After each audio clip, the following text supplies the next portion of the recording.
Cerita yang masyhur. Cerita Tha'labah. Tha'labah ni sebenarnya cerita kisah zakat. Saya minta maaf, sekarang ni mungkin dah kurang dah, sekarang ni mungkin dah ramai sedak dah. Tapi dulu ni, sebelum ini, sebahagian daripada pegawai yang duk ceramah bab zakat ni, yang minta supaya yang berkempen supaya orang keluarkan zakat. Kempen tu bagus.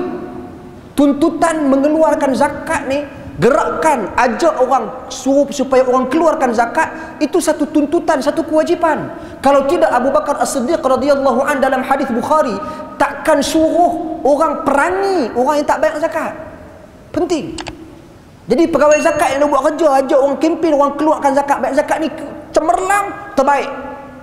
Cuma satu masalah dulu ni, sebelum ni banyak dok bawa cerita Tha'labah sebagai satu kempen kesedaran orang bayar zakat. Apa cerita Tha'labah ni?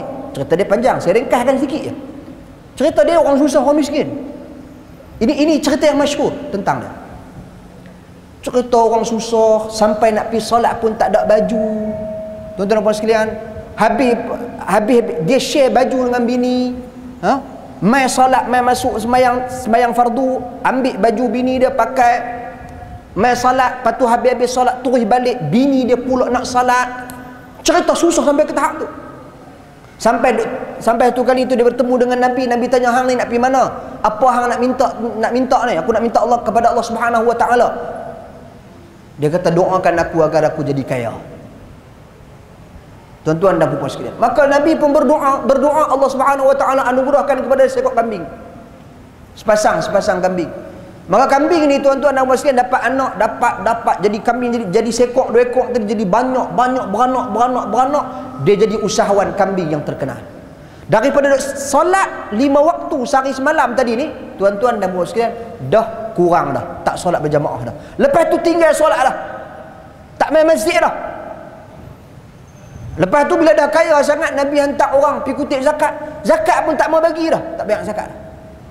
Lepas tu Nabi SAW wafat, tuan-tuan dan puan-puan sekalian,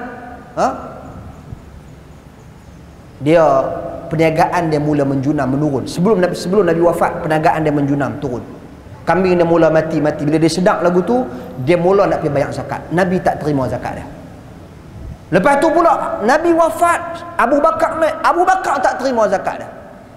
Umar naik, dia Nabi bagi, Umar tak terima zakat dia. Uthman, Ali, semua sahabat Nabi tak terima zakat dia. Dia mati dalam keadaan dimurkai Allah, tak diterima amal ibadat dia, tak diterima zakat dia.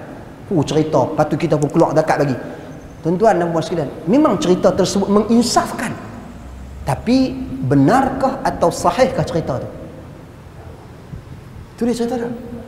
Cerita tu tidak sahih. Kalau nak ikut Tha'labah ni, siapa dia Tha'labah ni? Kalau kita buka, tuan-tuan dan puan sekalian, Tha'labah ni sahabat Nabi yang terlibat dalam peperangan Badar. Orang terlibat dalam peperangan Badar ni, tuan-tuan dan puan-puan sekalian, apa kategori dia? Apa Nabi kata? Ghufira lahum ma taqaddama min dhanbihi wa ma ta'akhkhar. Diampuni dosa dia yang telah lalu dan akan datang. Dosa lepas diampun, dosa akan datang diampun. Tiba-tiba ada satu cerita macam ni tentang Tha'labah. Ni tak betul. Cerita ni tidak betul dan memang cerita tidak sahih dan memang palsu. Cerita palsu.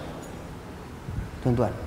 Jadi nak kempen suruh orang keluarkan zakat, pakai cerita-cerita yang sahih. Pakai ayat-ayat Al-Quran dan juga hadis-hadis Nabi SAW yang sahih, perintah mengeluarkan zakat sangat banyak. Ancaman Abu Bakar tu pun dah cukup cerita dah, punya panjang cerita dia. Bagaimana Abu Bakar arah Umar pergi perangi orang yang tak bayar zakat dan larang orang keluarkan zakat. Itu dah cukup. Tak perlu menggunakan cerita-cerita yang tidak benar dan tidak sahih.